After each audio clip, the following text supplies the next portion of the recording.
For every shaman, there's a charlatan. For every prophet, there's a crusader.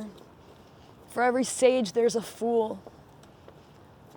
And all of them are often wrapped up in one individual, in one human being. In fact, that must always be the case.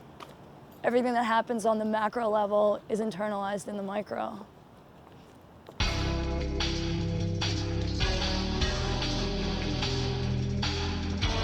So all of this work basically stems from one particular quote that hit me very hard within the last couple of years.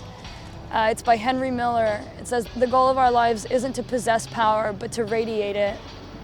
All of these works are about the cycles of polarity, about the cycles of light and dark, about how they don't exist without each other. It's about the essence of identity and what it means to put on armor and what it means to take it off. Armor is power. Identity is power. What do you have when you strip all of that down? What do you have when you take down all of the layers of yourself, of what you think is who you are?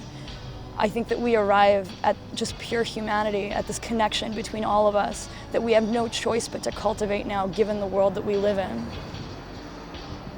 This is power reduced to design. All of the symbols here are basically symbols of power and aggression, reduced to almost like a fetishized version of what it is because of the way I think that we in this world experience a lot of the conflict that's far away from us. It's completely fetishized, it's completely depersonalized.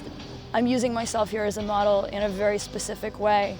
You know, when these things are turned off, they're completely dark, there's absolutely nothing there. I mean, they almost look like the white wall with a bit of design, but they represent the unconscious and the unknown. And when they're lit, they represent the entire universe being brought up into light and the possibility of true self-knowledge.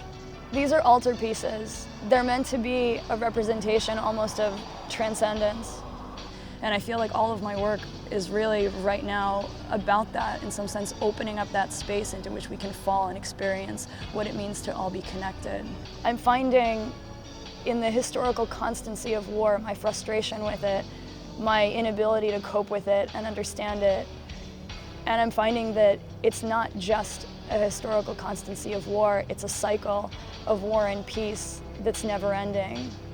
All of this is about bringing that into light. What if there's a possibility of bringing all of that power that's harnessed in such an aggressive and destructive and soul-destructive way? What if it's possible to re-harness that and bring it into the light? And literally these works are brought into the light from darkness. They become their own light source.